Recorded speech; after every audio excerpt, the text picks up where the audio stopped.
It was 2:17 a.m. when the world changed for Daniel Reyes. The city outside his window was a blur of neon and rain, the kind of night that made everything feel temporary. Daniel sat at the edge of his son's bed, tracing the outline of a tiny hand curled around a faded stuffed bear. The apartment was silent except for the soft, uneven breaths of a child fighting sleep and the distant hum of traffic. Daniel's phone buzzed on the nightstand, the screen lighting up with a name he'd learned to both respect and fear, Mr. Callahan, CEO. He didn't answer. Not yet. Daniel had always been the reliable one, the first to arrive, the last to leave, the man who never missed a deadline or a detail. In the world of high-stakes finance, that made him valuable, but in the world of single parenthood, it made him exhausted. His wife, Maria, had been gone for almost 2 years now. Cancer, swift and merciless, had left him with a 5-year-old son, Leo, and a mountain of bills that never seemed to shrink. Every day was a negotiation between ambition and necessity, between the man he wanted to be and the father he had to become. Tonight, Leo had woken up crying, feverish and confused, calling for a mother who would never answer. Daniel had held him, whispered stories, and promised that monsters weren't real. But he knew better. The real monsters wore suits and smiled in boardrooms, and they didn't care about bedtime or broken hearts. They cared about numbers, about quarterly reports, about the bottom line. The phone buzzed again. This time Daniel picked it up, careful not to wake Leo. "Mr. Callahan," he said quietly, stepping into the hallway. "Daniel, I need you in the office, now. We've got a situation with the Tokyo deal. You're the only one who can fix it." Daniel closed his eyes. He could hear the desperation in his boss's voice, the kind that came from too many years at the top and too many secrets buried under marble floors. "My son's sick. I can work from home. I'll have the files ready by morning." There was a pause, the kind that stretched and threatened to snap. "That's not good enough. I need you here, in person. This is your job, Daniel. Don't make me question your priorities." Daniel's jaw tightened. He looked back at Leo, small and fragile under the covers. "My priority is my son," he said, the words tasting both foreign and true. "I'm not leaving him tonight." The silence on the other end was colder than the rain outside. "You know what this means," Callahan said finally. "I do." The call ended. Daniel stood in the hallway, the weight of 1,000 decisions pressing down on his shoulders. He knew what he'd just done. In a world where loyalty was measured in hours and sacrifice, he'd chosen wrong. Or maybe, for the first time, he'd chosen right. He spent the rest of the night at Leo's side, watching the fever break, feeling the slow, steady return of hope. By dawn, the city was waking up, and Daniel's phone was full of messages, some from colleagues, some from HR, all variations of the same theme: we need to talk. He ignored them. He made pancakes instead, burning the first batch and laughing when Leo declared them the best ever. By noon, the consequences arrived. An email, cold and clinical. Subject line, immediate termination. No severance, no references, just a line about failure to meet critical business needs. Daniel stared at the screen, numb. He'd given 10 years to the company, 10 years of missed birthdays, late-night calls, and weekends lost to spreadsheets, and in the end, it took less than a minute to erase him. He didn't tell Leo, not yet. Instead, he took his son to the park, pushing him on the swings until the world felt a little less sharp. He watched other parents, couples and families, and wondered if they knew how fragile it all was, how quickly everything could change. That night, after Leo was asleep, Daniel sat at the kitchen table, staring at a stack of bills and a bank account that looked emptier than ever. He thought about calling his sister, about asking for help, but pride was a stubborn thing. He opened his laptop, updated his resume, and started searching for jobs. The market was brutal. Every listing wanted more experience, more hours, more sacrifice. He wondered if he had anything left to give. Days blurred into weeks. Daniel applied everywhere, from boutique firms to coffee shops.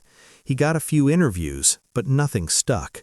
The gap in his resume, terminated for family emergency, was a red flag no one wanted to touch.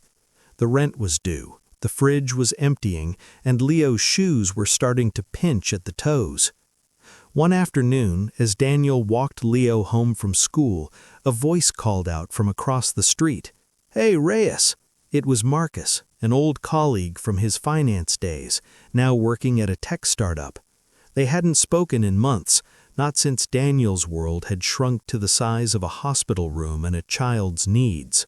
They grabbed coffee, Leo coloring quietly at the next table.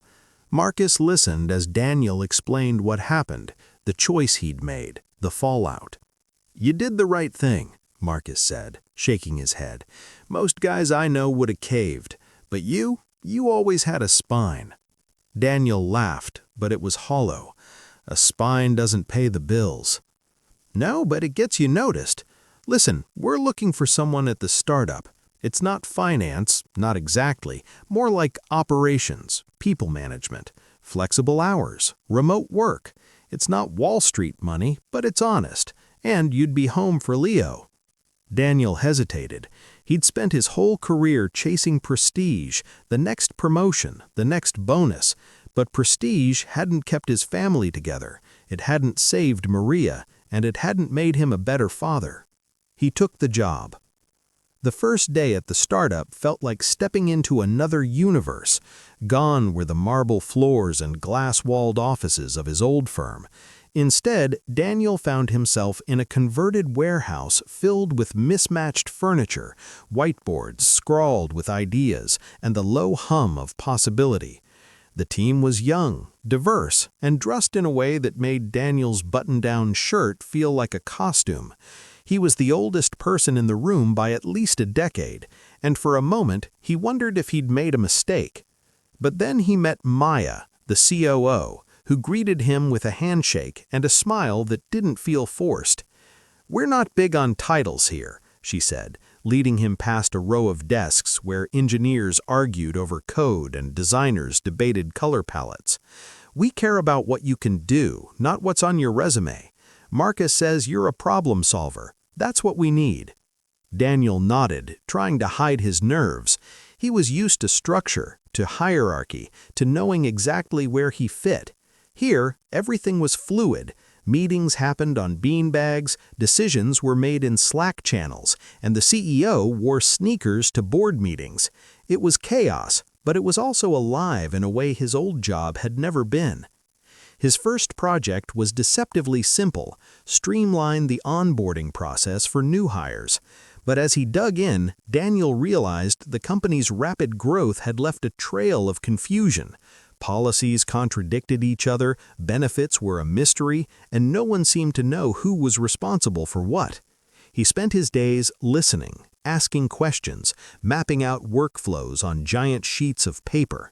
At night, after Leo was asleep, he'd review his notes, searching for patterns, for ways to bring order to the chaos. It wasn't glamorous work, but it mattered. People noticed. Maya stopped by his desk one afternoon, coffee in hand. "You're making a difference," she said.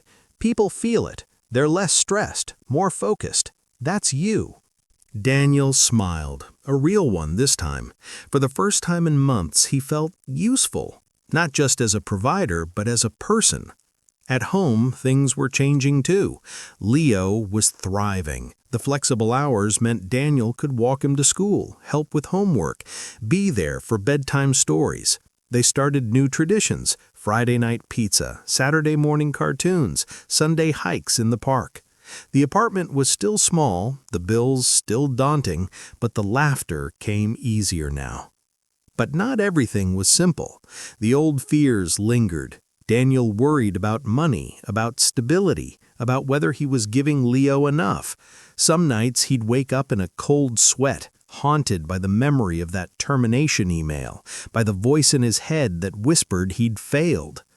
One evening, as Daniel was cleaning up after dinner, Leo tugged at his sleeve. "Daddy, are you happy?"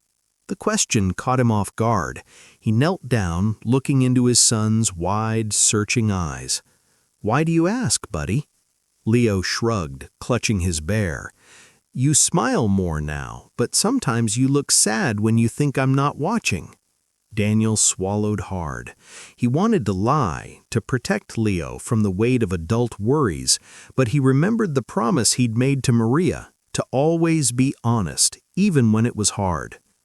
"I am happy," he said softly, "but I get scared sometimes. Grown-ups worry about things just like kids do, but being with you, that's the best part of my day, always." Leo nodded, satisfied. He hugged Daniel tight, and for a moment, the world felt safe. At work, Daniel's reputation grew. He became the go-to for tough problems, the one people trusted to listen and find solutions. He wasn't the boss, but he was a leader. When the company landed a major client, Maya called him into her office. "We want you to head up the new project," she said. "It's a big step up, more responsibility, more visibility, but it's also more hours, some late nights, maybe even some travel." Daniel felt the old tension return, the tug-of-war between ambition and family. He thought about the nights he'd missed with Leo, the milestones he'd sacrificed for meetings and deadlines. He thought about the promise he'd made to choose his son no matter what. He took a breath. "I appreciate the offer, really, but I can't take on more hours right now. Leo needs me. I need him. If there's a way to lead without losing that, I'm in, but I can't go back to who I was." Maya studied him for a long moment, then smiled. "That's exactly why we watch you. We need leaders who know what matters. We'll make it work." The promotion came with a raise, enough to ease the pressure at home. Daniel found himself with a new sense of purpose, not just at work, but in life. He started volunteering at Leo's school, coaching soccer on weekends, building a community he'd never had time for before. But the real test came 6 months later, when the company hit a rough patch. Funding was tight, layoffs were looming, and the stress threatened to unravel everything Daniel had built. He worked late trying to find solutions, but he refused to bring the anxiety home. He shielded Leo from the uncertainty, focusing on the things they could control: homework, dinner, bedtime stories. One night, after a particularly tough day, Daniel found a note on his pillow, written in Leo's careful, blocky handwriting. "You're the best dad. I love you. Don't worry, we're a team." Daniel sat on the edge of the bed, tears in his eyes. He realized then that the choice he'd made, to put family first, had changed not just his life, but Leo's too. The consequences had been real: lost income, lost status, lost certainty. But what he'd gained was something he'd never expected: connection, trust, a sense of home. When the company stabilized, Daniel was offered a seat at the leadership table. This time he accepted, but on his terms: flexible hours, remote work, time off for family. He negotiated not just for himself, but for everyone on his team. He became an advocate for work-life balance, for parents, for people who refuse to choose between career and family. The irony wasn't lost on him. The man who'd once been fired for choosing his son was now shaping a company culture that valued exactly that. He saw the ripple effect in the lives of his colleagues: parents who made it to school plays, partners who took real vacations, teams that worked hard but didn't burn out. Daniel's story spread beyond the company. He was invited to speak at conferences, to share his experience with other leaders.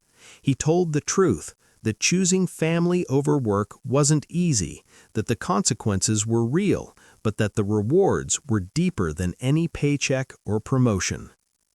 The invitation to speak at the city's annual leadership summit arrived on a rainy Thursday, tucked between bills and junk mail.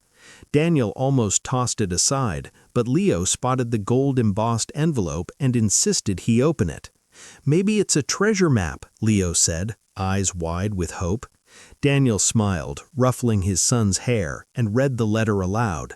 The summit wanted him to share his story, not as a CEO or a financial wizard, but as a father who'd chosen differently.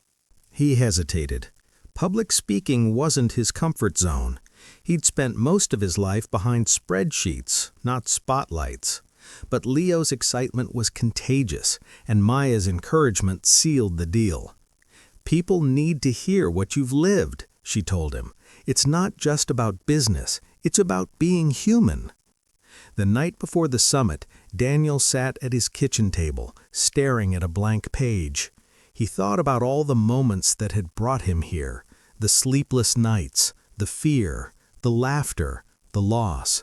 He thought about Maria, about the promise he'd made to her, about the little boy asleep in the next room. He wrote and rewrote, searching for the right words, the right balance of honesty and hope. The auditorium was packed. Daniel stood backstage, heart pounding, clutching his notes. He could see faces in the crowd, executives, young professionals, parents, students. He wondered how many of them were wrestling with the same choices he'd faced, how many were carrying invisible burdens. When his name was called, Daniel stepped into the light. The applause was polite, expectant. He took a breath, looked down at his notes, then looked up at the audience. "I'm not here to tell you how to run a business," he began. "I'm here to tell you how I almost lost myself chasing someone else's definition of success." He told them about the night he chose Leo over his job, about the fear and the fallout, about the months of uncertainty. He spoke of the shame he'd felt, the pride he'd swallowed, the doors that had closed, and the unexpected ones that had opened. He described the startup, the chaos and the kindness, the way a new community had welcomed him not for his title, but for his willingness to show up and try. He spoke of Leo, of bedtime stories and soccer games, of burnt pancakes and handwritten notes. He told them about the moment he realized that being present, truly present, was the most valuable thing he could offer his son. He talked about the culture he'd helped build, about advocating for parents and for balance, about the ripple effect of one choice made in the middle of the night. The room was silent. Daniel saw tears in the eyes of strangers, saw heads nodding in recognition. He finished with a simple truth. We are more than our jobs. Our worth isn't measured by our titles or our paychecks, but by the lives we touch and the love we give. I chose my family, and the consequences were real, but so were the rewards. I wouldn't change a thing. The applause was thunderous, but what mattered most were the conversations that followed. People approached him. Young fathers, working mothers, managers, interns. They shared their own stories, their own fears, their own hopes. Some thanked him for giving them permission to choose differently. Others asked for advice, for reassurance, for a reminder that they weren't alone. Daniel returned home that night lighter than he'd felt in years. Leo was waiting up, eyes heavy with sleep, but determined to hear every detail. Daniel told him about the speech, about the people who'd listened, about the difference one story could make. "Are you proud of me?" Daniel asked, half joking. Leo grinned, wrapping his arms around his father's neck. "I'm always proud of you, Daddy. You're my hero." The days that followed were busy, but different. Daniel found himself invited to more events, asked to consult on company policies, to mentor young leaders. He accepted some offers, declined others, always careful to keep his priorities clear. He and Leo moved to a slightly bigger apartment, one with a small balcony where they could watch the city lights together. Life wasn't perfect. There were still bills, still worries, still moments of doubt, but there was also laughter and warmth and a sense of belonging that Daniel had never known in his old life. One evening, as they watched the sun set over the city, Leo turned to Daniel. "Do you think Mom would be happy?" Daniel looked at his son, at the gentle hope in his eyes, and nodded. "I think she'd be very happy. I think she'd be proud of both of us." They sat in comfortable silence, the kind that only comes from weathering storms together. Daniel thought about the path he'd taken, about the night he'd chosen family over work, about the fear and the freedom that had followed. He realized that the consequences he'd once dreaded had become the foundation of a new life, one built on love, on trust, on the courage to choose what mattered most. As the city lights flickered on, Daniel whispered a quiet promise to the night, to Maria, to himself. "I'll keep choosing us, every time." And in that moment, he knew he already had everything he needed.